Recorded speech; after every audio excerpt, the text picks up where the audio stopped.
Checkout tracking by the NPD Group brings you a receipt collecting system that gathers data anonymously through technology we created, providing your businesses with answers.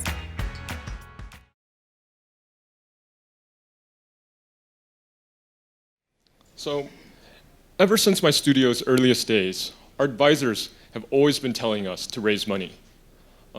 Even though they knew that my team had been successful in the past, initially they told us to raise money because they were worried that we were putting everything in our studio into our first game. And if we had failed with our first game, then our studio would fail. So we launched our first title and were successful with it. I talked to our advisors again and they said, you should still think about raising money. This time they were worried that we wouldn't be able to have a second success. So we launched our second game late last year, and it was successful as well. So I went to lunch with one of our advisors, and I was hoping he'd tell me something different. And he did. This time he said, I've been telling you to think about raising money. This time, I think you really need to seriously think about raising money. And if you don't raise money, then you should think about more seriously consider some of those acquisition offers or acquisition inquiries that other companies have given you in the past that we hadn't been taking too seriously. And so I was pretty shocked. I thought, hey, we had 2 successful games and you're telling us that not only should we either consider raising money or we should start considering acquisition offers. But as we talked, I discovered that this time, instead of telling me these things out of worry and fear, he was telling us these things so that we could maximize the potential of the special team we had built. So progress. I went back to my co-founders and management team and told them what our advisor had said. And their reaction was great, because we had just launched our second game and we needed to think about what we should be doing next. What should our third game be, or should we spend more time with our first game? And suddenly, our advisors are telling us, you should think about raising money. You should think maybe about selling yourself. So the whole range of things we could start doing if we had raised money was far different than if we stayed independent. We could do more games, we could do bigger games. And it just broadened up all these different possibilities. And unfortunately, there are just too many options for us. And we felt like we were in this dark cloud where we didn't have any visibility into the future and we didn't know what to do. So in this talk, I hope to give you kind of an inside look at where our studio was at the beginning of the year and how we've been approaching both tactical decisions as well as strategic decisions. And hopefully, for those of you with studios or planning studios, it'll help give you an idea of what may occur in the future. But before I do that, I thought it'd be helpful to talk about why my friends and I started a company in the first place. And when I was in college, I played a lot of games, probably more than I should have. And in between playing those games, my friends and I would dream about starting our own company.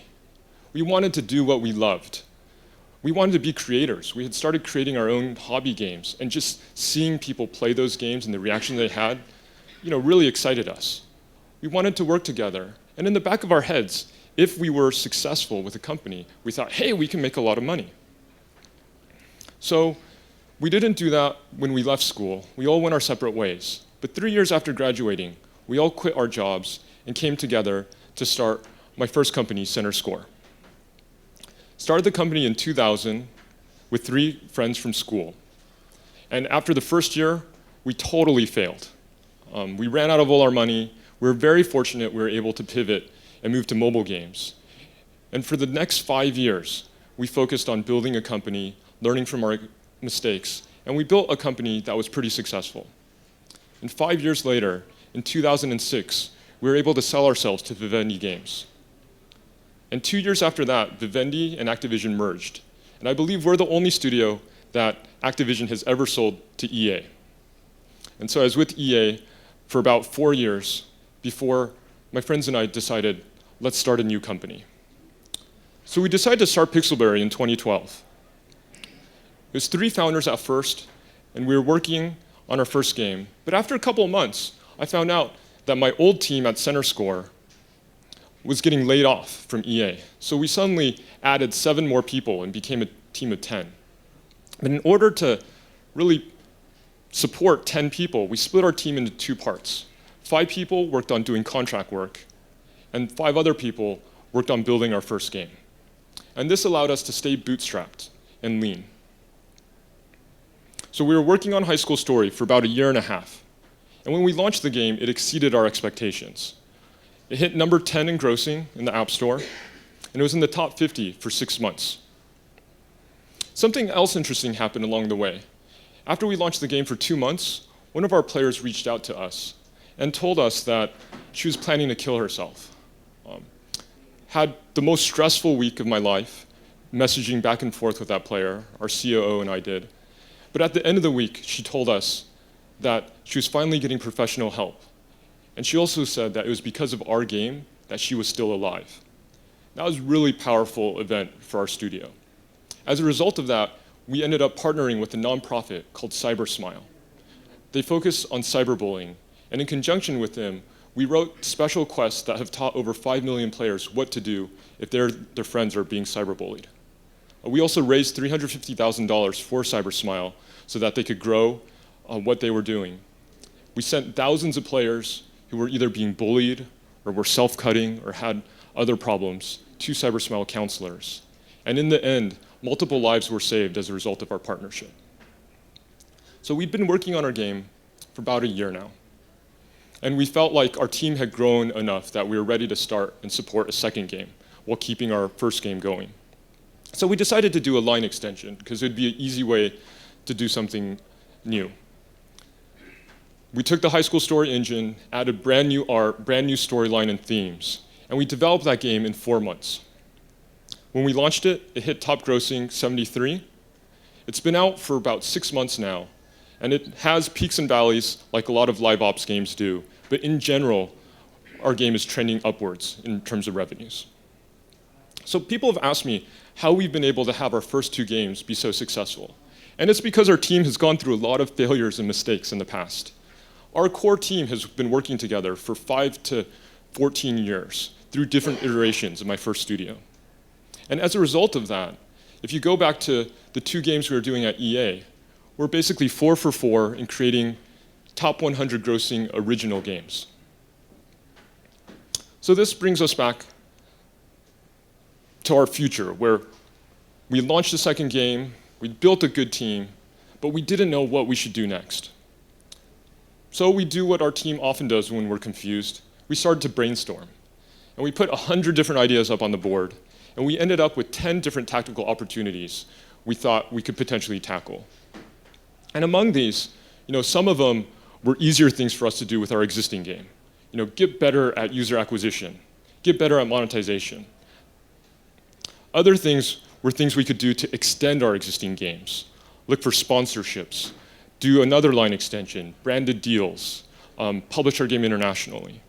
And then the 2 that would take the most time would be to create either a new original game or a new branded game. In the end, we narrowed that down to 5 things which we started doing a few months ago. Now, we had kind of a game plan that we thought would take us to our next game. But we knew that it would take a while for us to build our third game, and there'd be a number of challenges. So we wanted to try and be proactive and think about those challenges. The first challenge we knew would be starting a new team while supporting our old games, the live operations for those games. So fortunately, because we had a pretty deep bench, people we've been working with for a long time, we took one of our producers who had launched Hollywood U and put him in charge of both games. And basically, because he's now in charge of that, I don't think at all about our old games, and I'm focused on new endeavors or new business development. The second thing is a pretty obvious thing. We needed to hire a few more heads so that we had enough resources for our next games. The other challenge is really common for most game studios, keeping your revenues up while you're transitioning to your new titles. Our solution for this was to focus on monetization. That's why one of those 5 things you looked at, one of the first ones was better monetization. The second was launching branded updates. So I started reaching out to agencies and studios in Hollywood, trying to talk to different celebrities or different brands so that we could basically put them in our game. And unlike what Glue has done with Kim Kardashian, which they've done an amazing job at, we're instead looking at individual celebrities and putting them in updates of our game. So we might be High School Story with a celebrity for 30 days, leverage their fan base, get them excited, expose our fans to them as well, and then a few months later, launch another celebrity with the same game. And hopefully, if we have enough of those, it'll build a user base. The first of those will be launching in the fall in September. And so we're really excited about it. And in the meantime, we started working on monetization. Because of that, our gross revenues are up about 8%, but more importantly, our revenues post-marketing are up 40%. Basically, we finally learned how to monetize our games better. We finally are learning how to be more efficient at user acquisition. So we had figured out our tactical opportunities, and we had figured out some of the challenges we'd face and what we could do to try and solve for those. So now it was on to our strategic options. What should we be doing next as a studio? And really, there are 4 options. There's organic growth, working with a publisher, raising capital, or thinking about acquisition. And I'll dive into each one of these in a little more detail. Organic growth is probably the easiest one. You just stay focused on what you know how to do well, right? And if we did that, we could still plug some of our holes by hiring in experts, like what we've done already on the user acquisition side. It'd obviously be growing organically, and we need to spend time turning down interest graciously, which we've been doing for a while already, so that if we do decide to raise money, or if we do decide to sell our company, that we could go back to these people. And the great thing about this option is it doesn't take any extra time commitment from the management team. For option 2, working with a publisher, one of the big advantages is you may have access to much bigger brands or things you couldn't do on your own.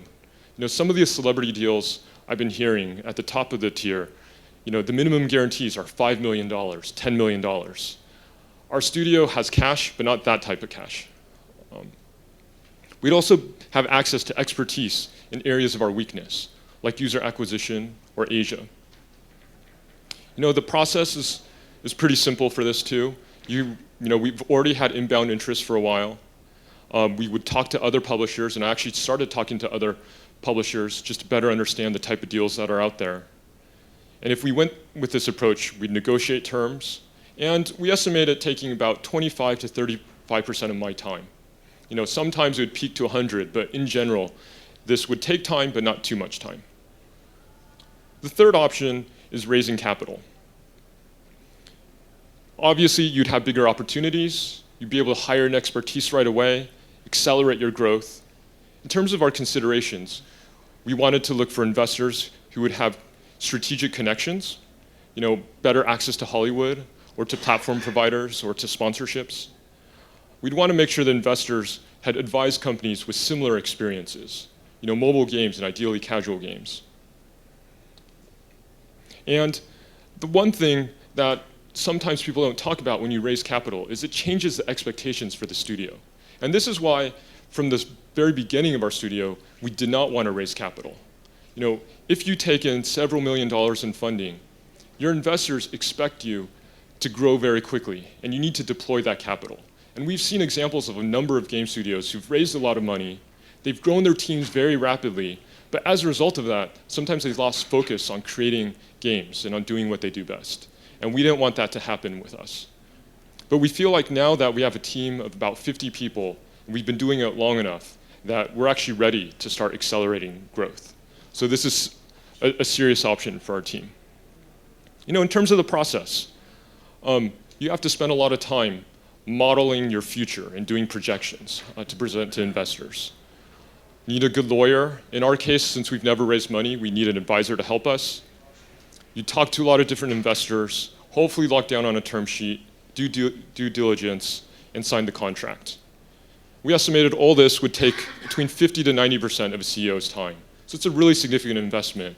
And my time would move off of product, which I love doing, and more onto raising capital and growing the business. Which brings me to the last option, acquisition. With this, there's unique opportunities that being closely tied to certain companies allows you to do.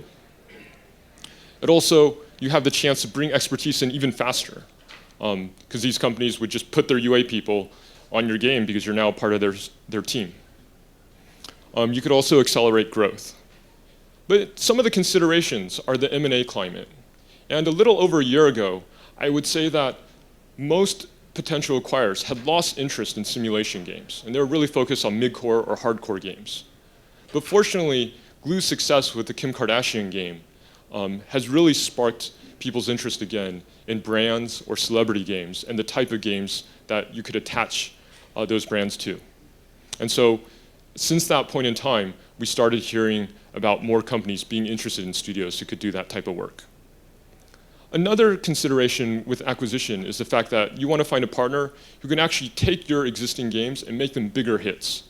This happened with my first studio, Center Score. We had a game we'd published, Surviving High School. It had done pretty well, but never made the top 25 list at Verizon. And after we were part of Vivendi, they hired in Lou Fasulu for their sales. They hired in experts at marketing. And together, putting all their resources behind our game, they took our game from never having been on the chart to number 3 in Verizon's all-time game list, which was an unprecedented achievement for an original game. And we never would have been able to do that on our own, but with the right acquirer, we were able to achieve that. And then a lot of people talk about cultural fit. But what I've discovered, both being at Vivendi and being at EA, is that the cultural fit between teams actually isn't that important. I think what's a lot more important is the fit with who your future bosses and the leadership teams of the people there. And it's not even a cultural fit you're looking for. You just want leaders who can learn quickly, are flexible, and willing, to change their minds if you present them with a good case. An example of this is when I was at EA, we were porting Surviving High School to the iPhone. And I told them that I wanted to give away free content. And at that time, all their games were paid games. This was going to be a paid game too, but I wanted to give away free weekly content. And they said, I was crazy. We can't give away free content. And they said no. A month later, I went back to them with a similar plan, but I made tweaks to it. I told them, we want to give away free content, but now that in-app purchases are coming out, we want to, if people miss that content, we want to allow people to buy it. And they said, sounds interesting, but no. So at most companies, by that point, you would just have given up. But because I knew the leadership team was willing to listen to new ideas, as long as you presented them with new reasons, I went back a third time. And this time I added in a twist. I told them, we want to give away this free content, but before we give it away, we're going to let our most active players buy it for 99 cents the week before we launch it for free. And finally they said yes. And that game, once we launched, hit number 8 in top grossing, vastly exceeding their expectations. And so, our team never fit in that well culturally at EA. We were a small, nimble, fast team, and EA was a much larger corporate company. But because the leaders were willing to change and learn, there was a good fit for us there. And then another consideration is just personal and team growth. When you're an entrepreneur, you learn a ton of things. But after a while, if you're still doing the same thing, you start kind of maxing out your capacity, and it gets harder to learn from people who are on your team. And for me, being part of Vivendi and EA allowed me to work with experts at what they did and become much better and well-rounded at areas of weaknesses. We also had a woman who started as a writer at EA. And later, she became a writing manager. And by the time I left EA, because it's such a large organization, she's able to move up quickly. She basically replaced what I was doing and became the studio manager. And she's now our COO at Pixelberry. And obviously, another consideration is deal structure. It's both the price of the deal, but more importantly, that you're incentivized to go in the same direction. And most of the deals that are being structured nowadays do that through earnouts, which I think is a really effective way to have both developers and publishers be aligned. So let me talk a little bit more about the process. At Center Score, we had had inbound interest for many years. And we had always talked to those companies, but what they wanted our studio to do wasn't always a fit for what we thought we could do. But as our studio grew and we had more successes, those interests started aligning. And when we thought the M&A environment was right and we were getting enough serious inquiries, that's when we started much more seriously thinking about acquisition. At the time, we hired an advisor. He had formerly been the president of Acclaim, and he acted as our investment banker to go find people as well as negotiate deals on our behalf. You also need a really good lawyer because you spend a ton of time with them. And he basically started reaching out to other buyers. He had a list of dozens of people he was talking to. It narrowed down to about 12 people that we flew out to meet with their executive teams and their leaders. And basically, it takes a lot of time on the road telling them about your company. But it's a lot of fun, too. You get to tell them about what you built, and you get to learn about their vision for the future. We narrowed that down to 3 people who all wanted to give us serious offers, and our investment banker helped us negotiate things so that at the end, there were 2 buyers who had very similar offers. And we came out with a term sheet. Now, this being our first time, we thought, term sheet, great. From everything we'd heard, very rarely, once you have a term sheet, does a deal fall through. And we knew due diligence would take time, but we didn't realize how much of a time suck it would be. It took us about a month or 2, but 100% of my time, and nearly 100% of my co-founders' times, just documenting everything our company had done for 5 years and answering all their questions to make sure that they understood who they were buying. And then finally, we got to the contract. Everything was finally negotiated. We had everything in place. All we needed to do was sign the paperwork. So they were planning to sign the paperwork at 12 that day. As you can see, this is the contract for an M&A deal. There's a lot of things to sign. It went from 12 o'clock to 3 o'clock to 5 o'clock to 7 o'clock. Finally, we signed the deal at 9 o'clock.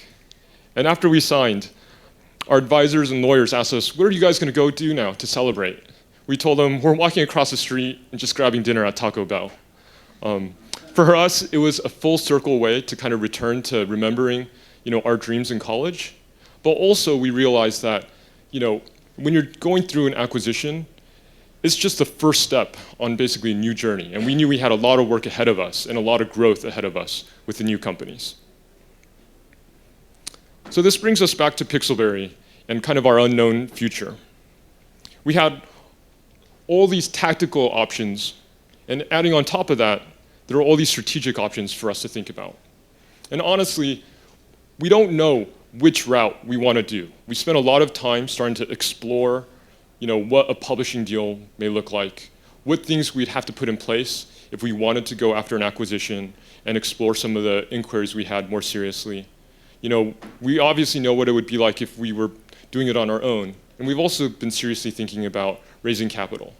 It's taken us probably too much time thinking about all these things. It started to get really distracting as well as very stressful, trying to figure out what you want to do for your future. But ultimately, in the end, I went back to the reason why I got into games in the first place, and that's creating games. And if all you do is focus on creating successful games, ultimately we realize everything else will follow. Thank you.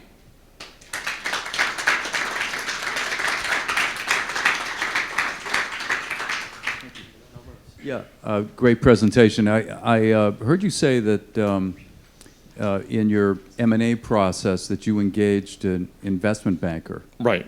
Or someone who acted as an investment banker. Our deal was too small at that time to have a full firm, so we used an individual who played that role. That's the nature of the question. Yeah, I guess at some level you can't really attract the attention of investment bankers unless the deal's of a certain size. Yeah. So I was intrigued as to that comment. So this was an individual advisor that you brought in to help? Exactly, and he acted as an investment banker. I think it's very similar to an investment bank process. But he was acting as one person rather than with a team. And did he identify your exit ecosystem as to who the candidates would be for M&A, or was that your attribute and the team's attribute? So we knew a lot of the people in the industry, but he definitely spent time reaching out to other people we didn't know. For instance, we didn't know Asian buyers as much. Okay. We actually had not been talking to Vivendi, who we ended up selling to. So, and he made that introduction? He made that introduction. He really broadened up the net. I think it also happened that Vivendi was just getting online at the time we were starting the process. Great. Yeah. Awesome. Thank you so much. Yeah. Any last questions?